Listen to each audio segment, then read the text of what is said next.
예, 서울 영등포갑 출신 김영주 의원입니다. 후보자님, 공정거래위원장 후보자로 내정된 다음에 너무 많은 언론에서 의혹이 드러났습니다. 보니까 한 20여 개 의혹이 일부 언론과 야당 의원님들이 제기한 의혹이 최근에 굉장히 많이 나왔는데 제가 후보의 도덕성 검증 차원의 질문을 좀 하나 드리고자 합니다. 네. 한 언론에서 후보자에 대해 산무경력 후보자라고 부르고 있습니다. 기업의 사회이사를 맡은 적이 없고 정보위원회도 2003년 이후 15년 가까이 참여하지 않았고 기업이 주는 외부 연구비도 받지 않았다고 해서 언론에 붙여졌는데 사실 맞습니까? 예, 맞습니다.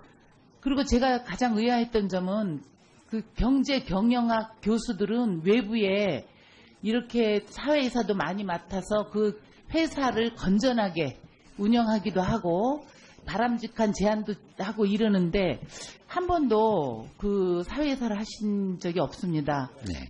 그동안 뭐 이명박근혜 정권에 보수 정권에 그렇다 치더라도 노무현 정권이나 김대중 정권에서도 한 번도 한 적이 없습니다. 예, 없습니다. 예. 마치 나중에 공정거래위원장 하시려고 그러신 거 아닌가 하는 생각이 들 정도입니다.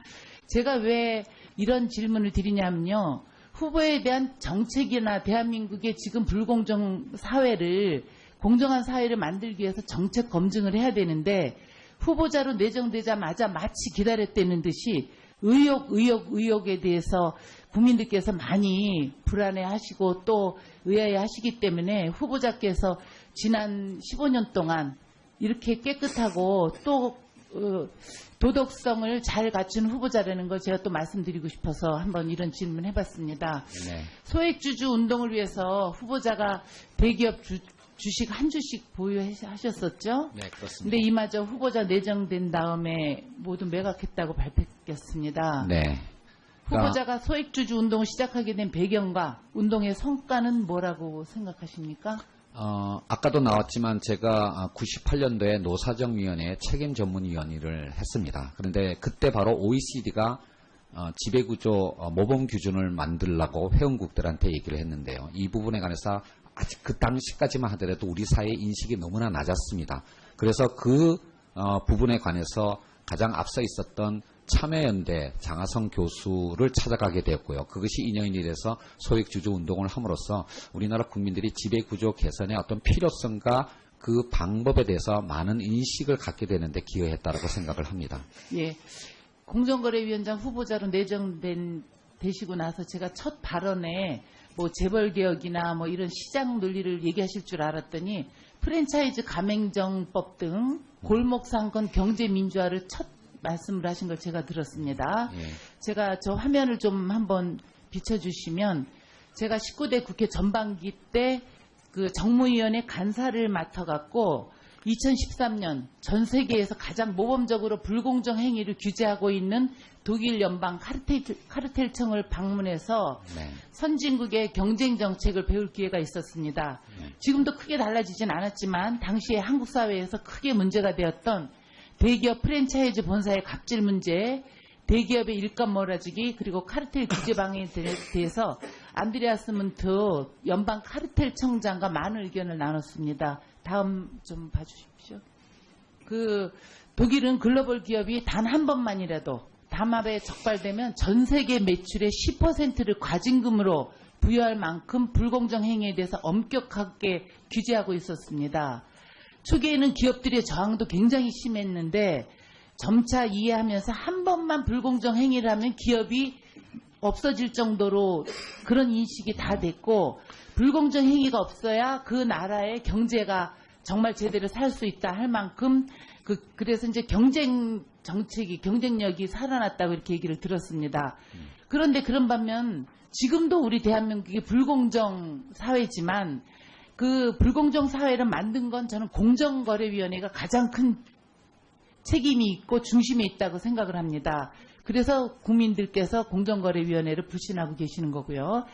그 공정거래위원회가 거듭나려면 대기업의 불공정 행위에 대해서 지금보다 벌금이라든가 또 고발건이라든가 여러 가지 엄격하게 제재하고 골목 상권과 네. 소비자 보호를 위한 정책이 필요하다고 보는데 거기에 대해서 좀 답변해 주시기 예, 바랍니다. 구체적인 방안. 공정거래위원회가 해야 할 역할들이 매우 많겠지만 현 시점에서는 경제적 약자, 특히 가맹점, 대리점, 또 골목 상권 등의 약자들의 권익을 보호하는 것이 가장 중요한 일이라고 생각하고요.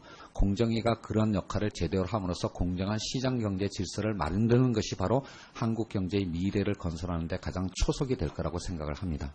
예, 저는 대기업을 무조건 규제하려는 게 아니라 네네. 불공정 그 담합행위라든가 하도급이라든가 이런 문제를 바로 잡으면 우리 경제가 그 시장이 더 건강해진다 저는 이렇게 생각을 합니다. 네. 그런 의미에서 그 골목상권 문제에 집중하시겠다는 거에 대한 질문을 좀 드리겠습니다.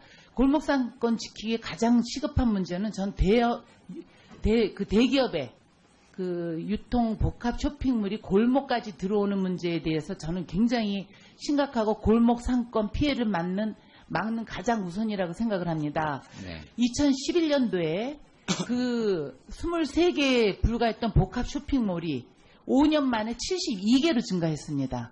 그리고 소상공인진흥공단의 실태조사에 따르면 복합 쇼핑몰과 같은 대규모 점포 개설 시 10km 이내의 상권 매출이 평균 46.5%가 소상공인들이 감소되어 있습니다. 굉장히 심각합니다. 그래서 저는 지방자치단체가 이런 개설 시 심의 단계에서 영세 상인들의 상생 그 방안 마련을 위해서 심의를 보류하고 유보하고 있는데 실효성이 없습니다. 그런데 이렇게 그 지자체에서 이런 부분을 제재를 하다 보면은 행정소송을 당하거나 주민들 민원에 직면하고 있습니다. 그래서 실제로 서울에서 그 상암동의 인근 쇼핑몰 추진 중인 롯데 그리고 뭐 여러 가지들이 서울시를 상대로 행정소송을 내고 있습니다. 저는 이런 부분에 대해서 복합 쇼핑몰 개설로 인한 골목 상권의 피해를 근절할 방법과 최소화할 위원회 차원의 실효성 방안을 좀 얘기해 주시기 바랍니다. 예, 우리나라의 유통산업은 아주 대대적인 어떤 변화의 변곡점에 와 있다고 생각합니다. 따라서 범정부 차원의 유통산업 어떤 개선 방안이 마련돼야 되겠지만 근본적으로 이 복합 쇼핑몰 같은 경우에는 현재 유통사업법에 적용 대상이 되지 않습니다. 유통업을 하고 있는 게 현실인데 유통사업법이 적용되지 않고 지금 임대사업자로 적용되기 때문에 여러 가지 규제의 사각지대에 놓여 있는 부분이 있다라고 들었습니다. 이 부분에 관해서 규제의 어떤 실효성을 높일 수 있는 방안에 대해서 국회와 충실히 협의함으로써 해결 방안을 마련하도록 노력하겠습니다. 김정일 의원님 수고하셨습니다. 다음은 자유한국당의 존경하는 김성원 의원님 질의해 주시기 바랍니다. 예, 서울 영등포갑 출신 김영주 의원입니다. 후보자님, 공정거래위원장 후보자로 내정된 다음에 너무 많은 언론에서 의혹이 드러났습니다. 보니까 한 20여 개 의혹이 일부 언론과 야당 의원님들이 제기한 의혹이 최근에 굉장히 많이 나왔는데 제가 후보의 도덕성 검증 차원의 질문을 좀 하나 드리고자 합니다. 네. 한 언론에서 후보자에 대해 산무경력 후보자라고 부르고 있습니다. 기업의 사회이사를 맡은 적이 없고 정보위원회도 2003년 이후 15년 가까이 참여하지 않았고 기업이 주는 외부 연구비도 받지 않았다고 해서 언론에 붙여졌는데 사실 맞습니까? 예, 맞습니다. 그리고 제가 가장 의아했던 점은 그 경제경영학 교수들은 외부에 이렇게 사회이사도 많이 맡아서 그 회사를 건전하게 운영하기도 하고 바람직한 제안도 하고 이러는데 한 번도 그 사회이사를 하신 적이 없습니다. 일을 했습니다. 그런데 그때 바로 OECD가 지배구조 모범 기준을 만들라고 회원국들한테 얘기를 했는데요. 이 부분에 관해서 아직 그 당시까지만 하더라도 우리 사회의 인식이 너무나 낮았습니다. 그래서 그 부분에 관해서 가장 앞서 있었던 참여연대 장하성 교수를 찾아가게 되었고요. 그것이 인연이 돼서 소액주주 운동을 함으로써 우리나라 국민들이 지배구조 개선의 어떤 필요성과 그 방법에 대해서 많은 인식을 갖게 되는데 기여했다고 생각을 합니다. 예, 공정거래위원장 후보자로 되시고 나서 제가 첫 발언에 뭐 재벌개혁이나 뭐 이런 시장 논리를 얘기하실 줄 알았더니 프랜차이즈 가맹점법 등 골목상권 경제민주화를 첫 말씀을 하신 걸 제가 들었습니다. 예. 제가 저 화면을 좀 한번 비춰주시면 제가 19대 국회 전반기 때 그 정무위원회 간사를 맡아갖고 2013년 전 세계에서 가장 모범적으로 불공정 행위를 규제하고 있는 독일 연방 카르텔청을 방문해서 네. 선진국의 경쟁 정책을 배울 기회가 있었습니다. 지금도 크게 달라지진 않았지만 당시에 한국 사회에서 크게 문제가 되었던 대기업 프랜차이즈 본사의 갑질 문제, 대기업의 일감 몰아주기, 그리고 카르텔 규제 방해에 대해서 안드레아스 문트 연방 카르텔청장과 많은 의견을 나눴습니다. 다음 좀 봐주십시오. 그 독일은 글로벌 기업이 단 한 번만이라도 담합에 적발되면 전 세계 매출의 10%를 과징금으로 부여할 만큼 불공정 행위에 대해서 엄격하게 규제하고 있었습니다.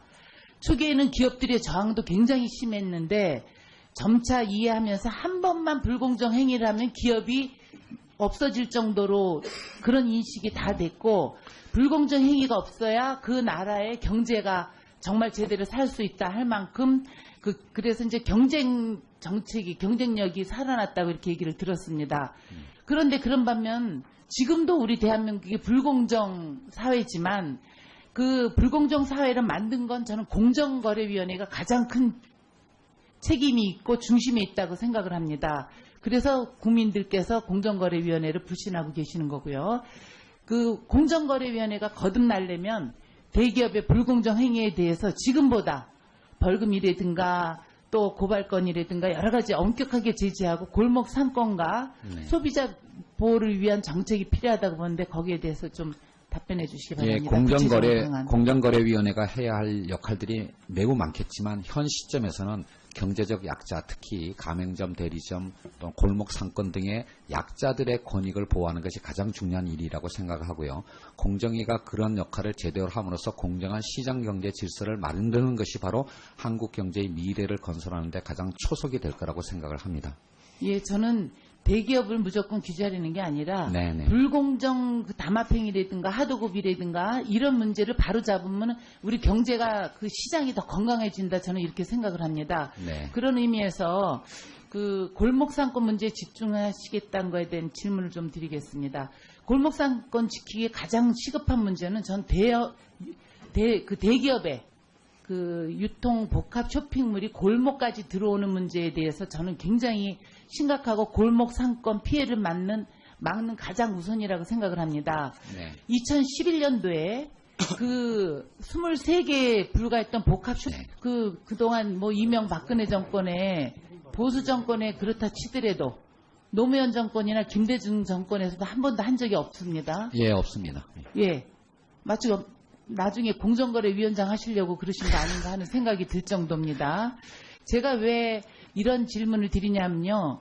후보에 대한 정책이나 대한민국의 지금 불공정 사회를 공정한 사회를 만들기 위해서 정책 검증을 해야 되는데 후보자로 내정되자마자 마치 기다렸다는 듯이 의혹에 대해서 국민들께서 많이 불안해하시고 또 의아해하시기 때문에 후보자께서 지난 15년 동안 이렇게 깨끗하고 또 도덕성을 잘 갖춘 후보자라는 걸 제가 또 말씀드리고 싶어서 한번 이런 질문 해봤습니다. 네. 소액주주 운동을 위해서 후보자가 대기업 주식 한 주씩 보유하셨었죠? 네, 그렇습니다. 근데 이마저 후보자 내정된 다음에 모두 매각했다고 발표했습니다. 네. 후보자가 소액주주 운동을 시작하게 된 배경과 운동의 성과는 뭐라고 생각하십니까? 아까도 나왔지만 제가 98년도에 노사정위원회 책임 전문위원